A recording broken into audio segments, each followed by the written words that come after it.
Adrenaline junkies, why we crave chilling horrors and true crime.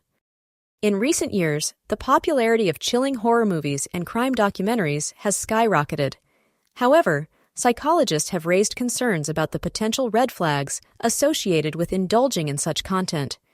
This post aims to explore the reasons behind people's addiction to stress hormones, such as cortisol and adrenaline, and the impact it can have on mental health. By understanding the psychology and neuroscience behind this fascination, we can gain insights into our behaviors and make informed choices about our media consumption. Humans have evolved to respond to stress and danger, activating the fight or flight response. When faced with thrilling and disturbing content, our bodies release stress hormones like cortisol and adrenaline. These hormones trigger a heightened state of arousal, leading to an addictive rush of emotions that some individuals seek out repeatedly. This rush can become addictive, as the brain craves the release of stress hormones, similar to other pleasurable experiences. Several psychological factors contribute to the addiction to chilling horrors and crime documentaries. Firstly, the element of suspense and the unknown triggers our curiosity and desire for resolution. Additionally, the feeling of fear and anxiety can create a sense of excitement and a temporary escape from our daily lives. This escapism plays a role in the appeal of these genres. While watching chilling horrors and crime documentaries can offer a temporary thrill, the long-term impact on mental health should not be overlooked. Constant exposure to distressing and disturbing content can lead to heightened anxiety, stress, and even trauma symptoms in some individuals.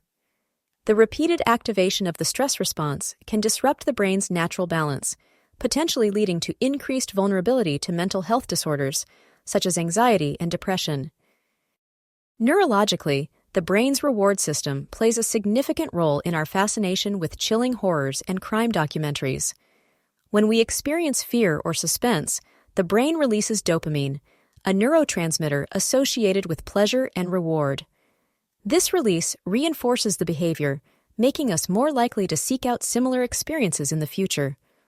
Over time, this can create a cycle of seeking increasingly intense and disturbing content to achieve the same level of satisfaction. Watching horror films or true crime documentaries isn't inherently a red flag, but psychologists may consider it a potential indicator of certain traits or behaviors depending on the context. Here are some reasons why it might be viewed this way. Desensitization to violence. Frequent consumption of violent media can lead to desensitization, where individuals become less sensitive to real-life violence and suffering. Curiosity about death and violence. A strong interest in horror or true crime may suggest an unhealthy preoccupation with death, violence, or trauma, which could indicate underlying psychological issues. Emotional regulation. Some people watch horror or true crime to experience adrenaline or fear in a controlled environment. If this is the primary way they seek emotional stimulation, it may point to difficulties in managing emotions or seeking healthier forms of excitement. Empathy levels. Research suggests that those who enjoy horror may have lower levels of empathy, as the genre often involves the suffering of others. This could reflect broader social or emotional challenges. Social isolation. If an individual prefers solitary viewing of these genres over social interactions or other leisure activities, it may indicate feelings of isolation or difficulty in forming connections with others. Overall, while enjoying horror or true crime can be a normal part of entertainment, psychologists may raise concerns if it reflects or leads to unhealthy psychological patterns. Context and the individual's overall behavior and feelings are essential in making any assessments. Childhood trauma can significantly impact an individual's relationship with stress and emotions. Here's how this can lead to an attraction to horror or true crime content. Familiarity with stress. Individuals who experience trauma during childhood often have heightened sensitivity to stress and may seek out situations that replicate those feelings. Watching horror or true crime can evoke similar adrenaline responses, providing a sense of familiarity. Adrenaline and cortisol.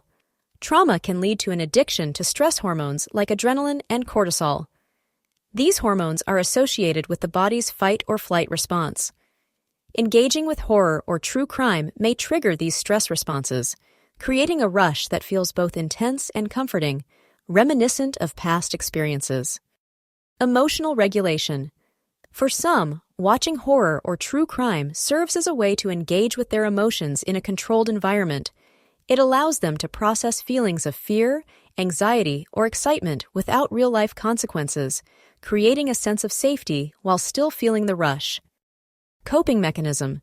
Consuming these genres can become a coping mechanism for unresolved trauma. The thrill of fear is often easier to manage than the complexities of deep-seated emotional pain, allowing individuals to confront their feelings indirectly. Validation of feelings. Engaging with narratives about trauma and violence can provide a sense of validation for those who have experienced similar feelings. It can affirm their experiences and allow them to explore their emotions in a way that feels understood. While this connection between childhood trauma and attraction to horror or true crime may be noticeable, it's essential to approach it with sensitivity. Not everyone who enjoys these genres has experienced trauma, and individual responses can vary widely. Seeking professional support can help individuals process their experiences and develop healthier coping strategies. Indulging in chilling horrors and crime documentaries can be a red flag according to psychologists, as it can lead to addiction and have a negative impact on mental health. Understanding the psychological and neurological factors behind this fascination can help individuals make conscious choices about their media consumption. It is essential to find a balance between seeking thrill and prioritizing mental well-being. If you laughed, learned, or felt inspired, give this a thumbs up. Your engagement helps us build a community of growth and healing. Let's do this together. By 𝗔𝗱𝗏𝗄𝗏.